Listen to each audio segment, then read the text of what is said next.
자, 오늘 말씀은 십자가에 달려 돌아가시기 직전에 제자들과 함께 나누었던 마지막 식탁을 준비하는 이야기입니다. 이 마지막 식탁을 우리는 거창하게 최후의 만찬이라고 합니다. 안 믿는 사람들도 최후의 만찬에 관해서는 한 번쯤 다 들어보았죠. 레오나르도 다빈치라는 사람이 그의 작품을 통하여 세상에 이것을 알렸기 때문입니다. 한 수도원 식당 벽화로 그렸던 이 레오나르도 다빈치의 최후의 만찬은 영어로 번역하기를 The Last Supper이라고 해서 우리말로도 최후의 만찬이라고 하지만 실제로 레오나르도 다빈치는 다른 제목을 붙였습니다.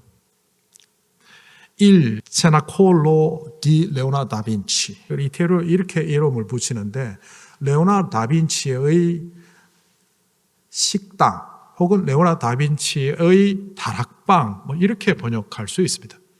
최후의 만찬이라는 것에 초점을 맞추지 않고 다빈치는 그 식당 혹은 다락방이라는 장소에 주목을 하며 그 그림을 그렸다는 겁니다. 따지고 보면 세계적인 명작을 통해서 세상에 소개되고 또 우리가 성찬식을 하는 기원이 여기서부터 비롯되었기 때문에 이 마지막 식사는 굉장히 거창한 만찬처럼 우리가 생각하지만 실제로 이 식탁은 굉장히 소박합니다. 당시 유월절 식탁은 대충 3가지의 음식을 먹었습니다. 우리가 보기에는 빵이 아니라 비스켓에 가까운 딱딱하게 굳은 무교병, 그리고 올리브 몇 알, 그리고 포도주. 이 소박한 식탁을 통하여 그들은 출애굽 때 역사하신 하나님의 역사하심을 기억하도록 하기 위하여 이 식탁을 취하기 때문에 이 식탁은 결코 우리가 생각하는 땡스기빙 데이 같은 그런 화려한 식탁이 될 수가 없었습니다. 그런데 오늘 이 말씀을 잘 이해하려면 성서적 혹은 문화적 배경을 몇 가지 알아야만 오늘 말씀을 잘 이해할 수 있습니다. 7절에 이렇게 시작합니다. 유월절 양을 잡아야 하는 무교절 날이 왔다. 무교절과 유월절을 이해하지 못하면 초반부터 어려움에 봉착합니다. 여러분이 유월절 혹은 무교절이라는 말을 많이 들었지만 이게 정확하게 알기는 쉽지 않습니다. 제가 간단하게 질문해 볼까요? 무교절과 유월절은 같은 절기입니까? 아니면 다른 절기입니까? 이 두 명칭은 같은 절기를 다르게 말하는 겁니까? 아니면 전혀 다른 절기입니까? 누가복음 22장 1절에 이렇게 되어 있어요. 유월절이라고 하는 무교절이 다가왔다. 이 말씀에 보면 유월절과 무교절은 같은 절기임을 보여줍니다. 그런데 성경을 가르치고 성경에 대해서 설교하고 인도하는 많은 목사님들이나 전도사님들이 아마 이 절기를 다른 절기라고 할 겁니다. 이 절기의 이름은 출애굽기로부터 왔습니다. 유월절이란 말은 넘어갔다라는 의미입니다. 10가지 사건을 통하여 바로의 완고한 고집을 꺾고 하나님께서 이스라엘 백성들을 출애굽시킨 이야기를 우리는 잘 알고 있습니다. 10번째 사건이 바로 죽음의 기운이 그 땅의 장자들을 모두 죽게 하는 그런 절망적인 사건이었습니다. 하나님을 따르는 백성들은 그 죽음의 위험으로부터 벗어나도록 하기 위하여 양을 잡고 그 어린 양의 피를 문설주에 발라 그 죽음의 기운이 지나가게 했다. Pass over. 그러니까 유월절은 10번째 사건의 그 죽음의 사건을 생명으로 바꾸었다는 것을 기뻐하며 지키는 절기입니다. 무교절은 그렇게 10번의 사건을 통하여 드디어 출애굽을 하게 되었는데 출애굽할 당시에 긴급히 나가다 보니 빵을 만들고 비상식량을 챙길 만한 여유가 없어서 대충 밀가루 반죽을 불에 구워서 갖고 나와서 빵인지 비스켓인지도 모르는 그 무교병을 나가는 중에 먹었다. 이 고난의 역사, 그러면서 동시에 구원의 역사를 우리가 기념하자는 의미로 일주일 동안 무교병과 쓴나물을 먹는 절기로 지키는 것이 무교절입니다. 레위기와 출애굽기를 참고해 보면 첫째 달, 이것을 니산월이라 그러기도 하고 아비볼이라기도 하는데 이스라엘의 달력상 1월입니다. 1월 14일은 유월절이다. 그리고 무교절은 1월 15일부터 21일까지 7일 동안 지켜야 하는 절기다. 유월절은 어린 양의 고기를 먹는 날이고 잡아서, 무교절은 쓴나물과 무교볶음을 먹는 절기입니다. 그러니까 다른 절기입니다. 그런데 왜 누가복음은 22장 1절에서 유월절과 무교절이 같은 절기라고 말하고 있는 겁니까?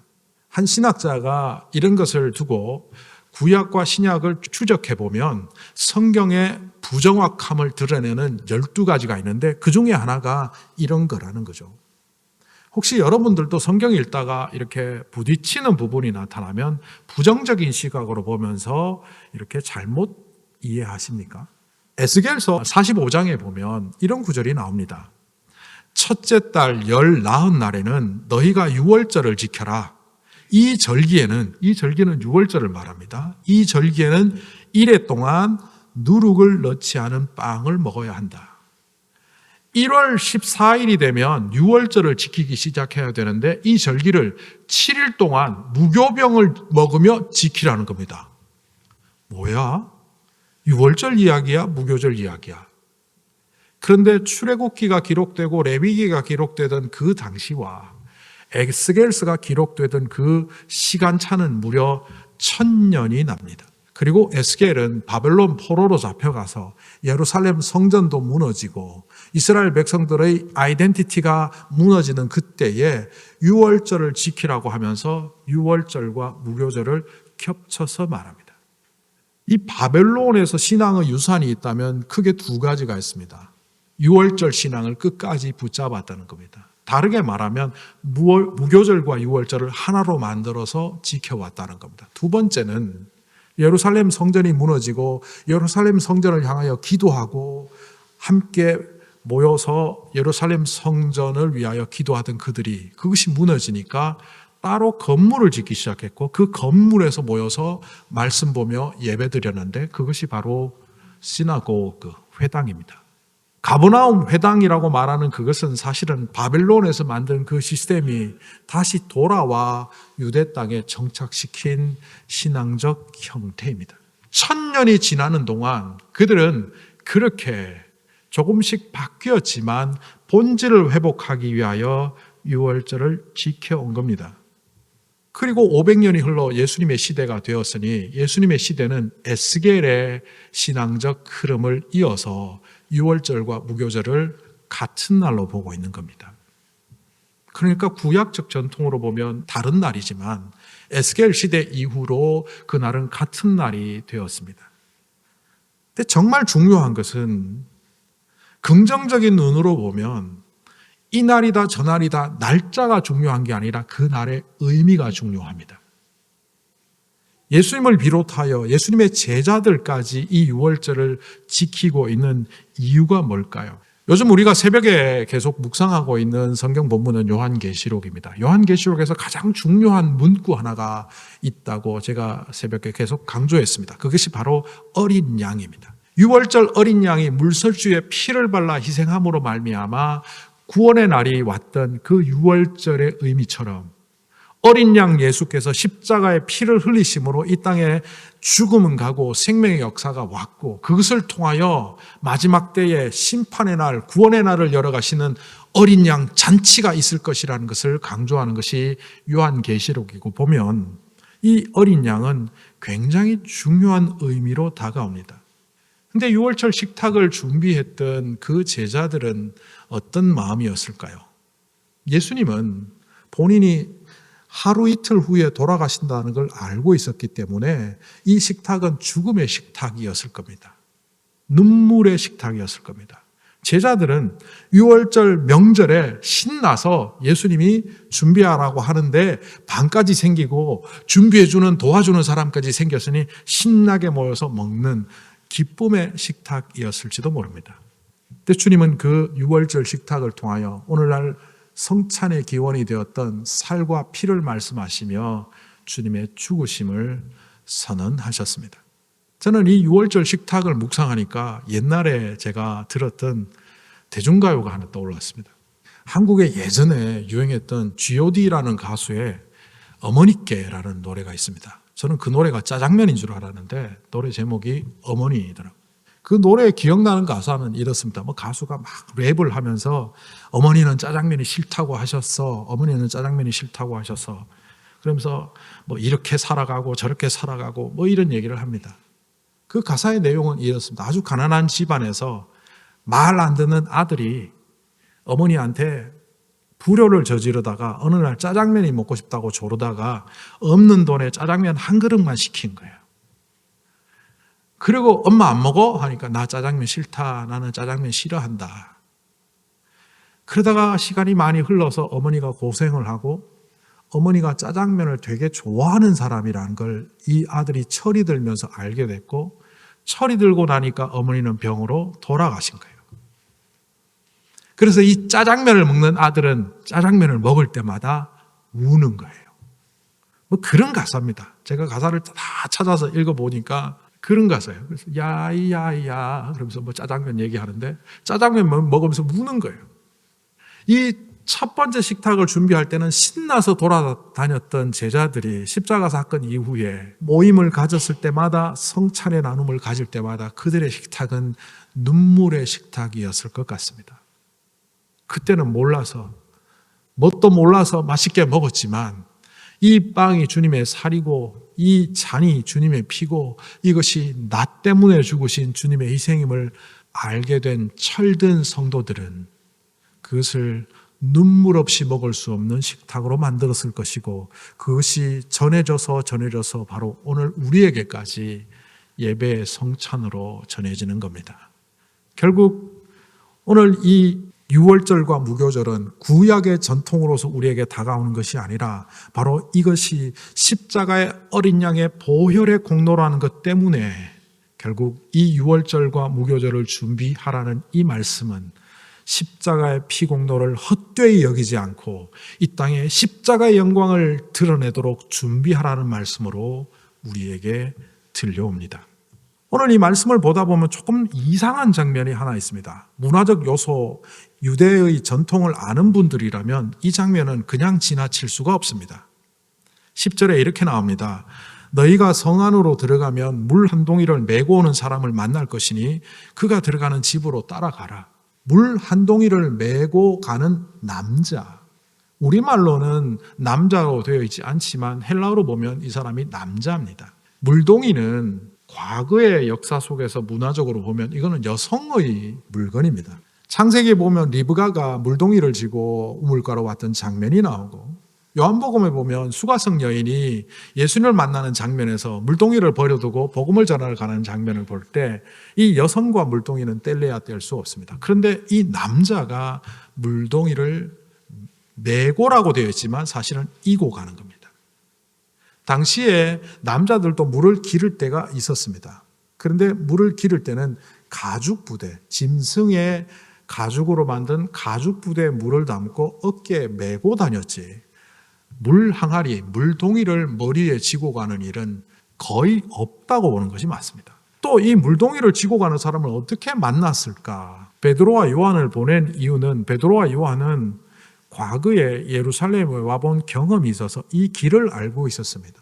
예루살렘에 가보면 당시에 고지대에 살고 있는 사람들이 물을 기르러 아랫동네로 내려오는데 이것이 실로암 연못입니다. 실로암 목가에서 물을 길어서 시온으로 갖고 올라가게 되어 있는데 항아리를 지고 가는 사람을 만나려면 물 지고 옮기는 그 여정에 가서 서 있으면 발견할 수 있습니다. 그렇다면 여기서 질문이 나옵니다. 이 주인은 왜 남자종에게 물동이를 이고 오게 했을까? 여종이 없었을까? 이거는 간단하게 알 수 있습니다. 신호입니다. 제가 누군가를 만나기 위해서 역 광장 앞에 머리에 꽃을 꽂고 있다. 지나가는 모르는 사람들은 미친 사람인가? 라고 할지 모르지만 저랑 신호를 주고 알고 있는 사람은 얼굴을 모르니까 내가 해바라기를 머리에 하나 꽂고 있을게요. 그 해바라기를 보고 미친 사람이라고 하지 않고 내가 만날 사람이라고 합니다. 물동이를 지고 가는 남자는 주변의 사람들에게 이상한 사람으로 보였을지 모르지만 예수님이 보낸 베드로와 요한에게는 예수님이 알려주신 신호입니다. 왜 이 사람이 물동이를 지고 가느냐? 집 주인과 예수님이 이미 약속이 되었다, 이렇게 볼 수 있습니다. 무슨 근거로 그렇게 말합니까?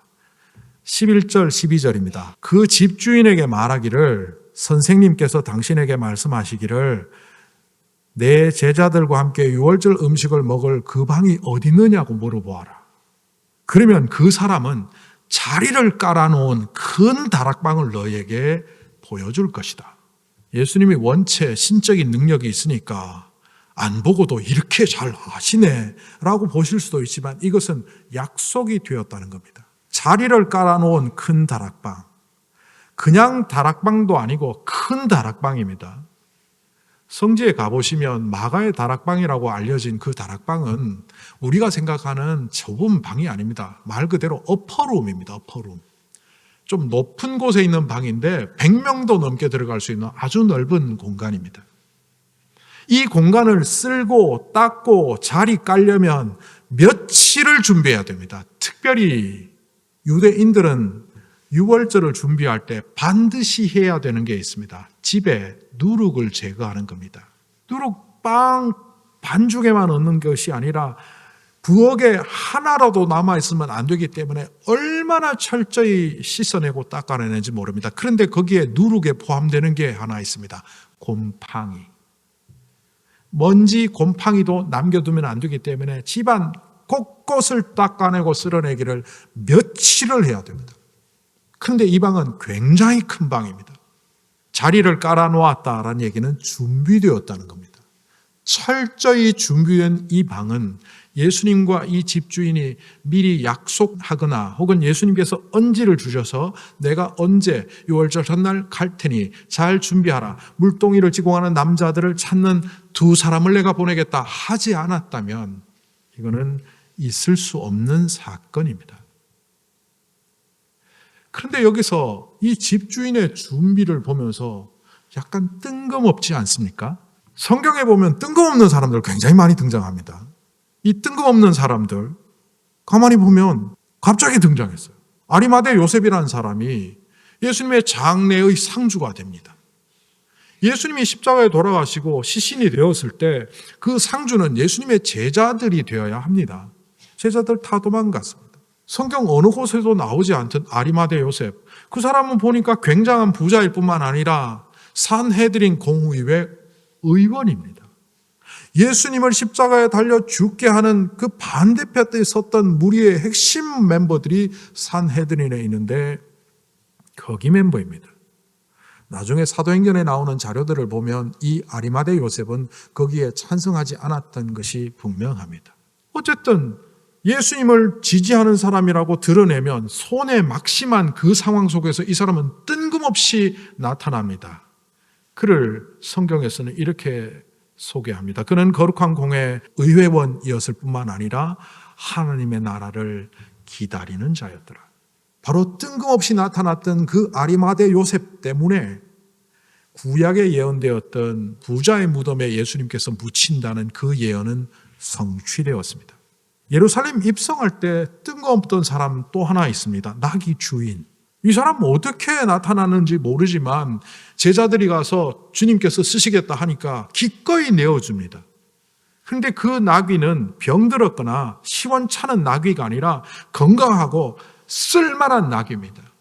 주님 언제 쓰실지 모르지만 나귀를 준비해 놓은 그 사람 때문에 나귀 타고 예루살렘을 입성하시겠다는 구약의 예언은 성취되었습니다. 사실 뜬금없던 그 사람들이 실제로는 하나님의 나라를 위하여 준비되어 있던 숨겨진 하나님의 사람들이었습니다.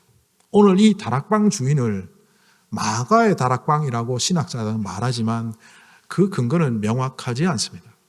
사도행전의 다락방이 마가 요한 어머니 마리아의 집에 있는 것처럼 나오기는 하지만 그 다락방과 오늘 복음서에 나오는 다락방이 같은 다락방인지는 확인할 길이 없습니다. 추정만 할 뿐.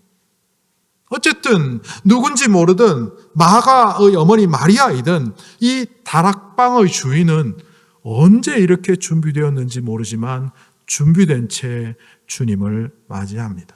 이것을 통해서 우리가 볼 수 있는 것은 준비된 자만이 주님을 맞이할 수 있다는 겁니다. 우리는 준비도 하지 않은 채 기도합니다. 하나님 나를 사용하여 주시옵소서. 하나님 나에게 기회를 주시옵소서. 나도 주님 앞에 쓰임받고 싶습니다. 준비되지 않은 사람들은 기회를 주셔도 그 기회를 다 놓쳐버립니다. 하나님 그거 말고 딴 거 주세요라고 말하거나 아예 주시는데도 알아채지 못한 채 자꾸 달라고만 조르고 있습니다. 세상에서도 그렇게 말하지 않습니까? 준비된 자만이 기회를 차지할 수 있다고. 하나님의 나라에 쓰임받는 사람은 이미 준비된 자들입니다. 마태복음 25장에 나오는 그 열처녀 비유에서도 우리 알 수 있지 않습니까? 결혼식 들러리로 있던 그 열처녀 중에 5명은 들어가고 5명은 들어가지 못했습니다.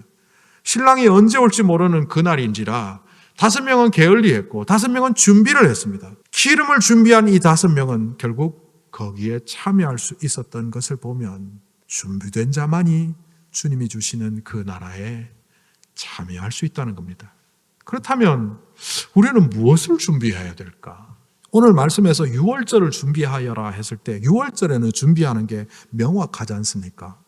앞에서 이미 말씀드린 그 음식들을 준비하면 유월절은 준비가 되는데 우리는 무엇을 준비해야 할까? 2011년도에 제가 교회를 개척해갖고 되게 마음적으로, 육체적으로 힘들지는 않았는데 마음적으로 힘들고 두려움 속에 있을 때였습니다. 내가 너무 무능한 것 같기도 하고 그때 제가 한 영화를 보았습니다. 그 즈음에 본 이탈리아 영화는 하베무스 파팜입니다. 이게 라틴어인데 이 하베무스 파팜은 We have a pope이라는 뜻입니다. 한국말로 번역하면 우리에게 교황이 있다 뭐 이런 뜻입니다. 이 영화에서 콘클라베 추기경들의 모임을 통해서 교황으로 선출된 한 추기경이 이것을 못 받아들이다가 결국 도망을 갑니다. 바티칸을 벗어나서 로마 시내를 다니면서 익명으로 상담가도 만나고 자기 정체를 속인 채 연극 배우들과도 만나며 여러 사람들과 교제하면서 자기 속에 있는 것을 들여다봅니다. 평생을 신부로서 사역을 하고 수도 생활을 한 그가 교황을 맡을 자신이 없는 거예요. 그리고 이렇게 말하는 것들을 볼 수 있었습니다. 하나님이 나를 선택한 것은 맞는데 내게 능력을 주시지 않았어. 다른 위대한 사람들처럼 나에게 능력을 주신 것을 내가 확인할 수 있으면 이 일을 감당하지만 그것이 확인이 안 되면 감당 못해. 그러다가 결국 비서실장의 권유로 교황청에 들어갑니다. 교황청의 광장에 새로운 교황을 기다리고 있는 많은 사람들이 있는데 그 발코니에 서서 축복을 하지 않습니까? 여러 가지 언어로, 영어로, 스페니쉬로, 독일어로, 또 최근에 교황 보니까 한국말로도 축복을 하던데 그거 하기 전에 추기경 중에 그래도 제일 높은 사람이 선언을 합니다. 하나님이 우리에게 교황을 주셨습니다. 이런 의미로 선언을 하는데 그 선언문의 타이틀이 하베무스 파팜입니다. 번역하면 우리에게 교황이 있다 하지만 그거는 하나님께서 우리에게 교황을 주셨다 이런 의미입니다. 고민 끝에 쓴 그 교황은 군중들을 향하여 이렇게 말합니다. 나는 능력이 없고 하나님이 선택한 것은 맞지만 내게 능력 주셨다는 거 확인할 길이 없어서 교황을 사임합니다. 그리고 그 영화는 끝납니다. 허탈하더라고요. 재미도 없고 허탈한 영화지만 제가 그때 심적으로 굉장히 눌리던 시대라 제 이야기처럼 다가왔습니다. 하나님, 제가 이 교회를 계속 사역해야 합니까? 교회가 재정적으로 어렵고 힘든 가운데 있는데 그렇다고 교회가 안 되는 것은 아닌데 도망가기도 그렇고 계속하기도 그렇고 자신이 없습니다. 그 교황이 교황 직무를 감당하지 못하고 떠난 것을 제 모습이라 생각하고 분석을 해보니까 이 사람은 자신이 마른 막대기라는 것을 못 보았구나. 제가 언젠가 말씀드렸습니다. 기동과 300용사 대단해 보이는데 사실 별거 아니라고요.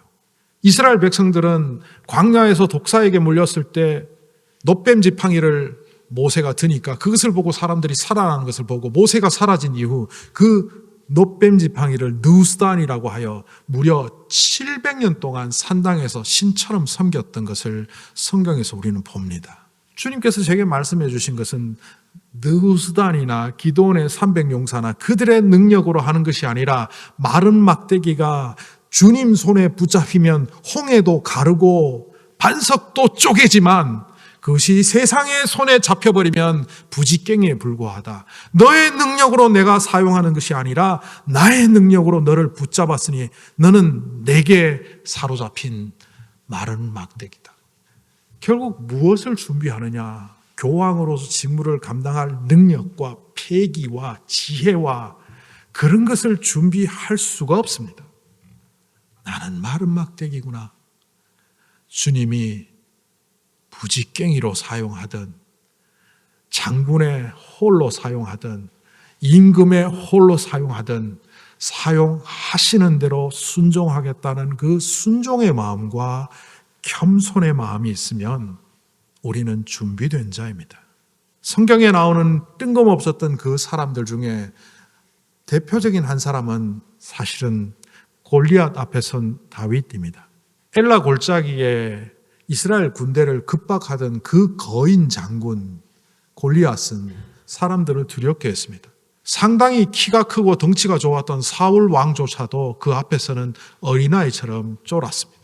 형들을 위문하기 위하여 아버지의 부탁으로 물건 갖고 왔던 키도 작고 볼품없었던 어린 다윗이 이렇게 해서는 안 되겠다고 나서겠다고 할 때 형들은 화를 냈고 사울 왕은 데리고 와서 갑옷을 입혀보니 갑옷이 맞지 않았습니다. 그들은 용기 백배하는 힘과 능력 그리고 무장한 갑옷과 칼을 들면 준비되었다고 생각하는 그때에 뜬금없이 위문하러 왔다가 골리앗의 전투를 벌이게 되는 그 다윗은 아무것도 무장하지 않은 채 막대기 하나 들고 돌 몇 개 들고 섭니다. 그때 골리앗은 이렇게 말합니다. 내가 짐승이냐 개냐 막대기 들고 오게? 이 말은 너 준비 하나도 안 됐네? 갑옷도 입지 않았고 칼도 안 들었어. 네가 어쩌자고 지금 여기 와서 개죽음 하려고 하니? 그런데 다윗은 말합니다. 네가 모욕하는 이스라엘 군대의 하나님 만군의 여호와의 이름으로 나는 너에게 간다. 그 앞에 이런 말을 하죠. 나는 칼과 창과 단금이 아니라 만군의 여호와의 이름으로 네 앞에 선다.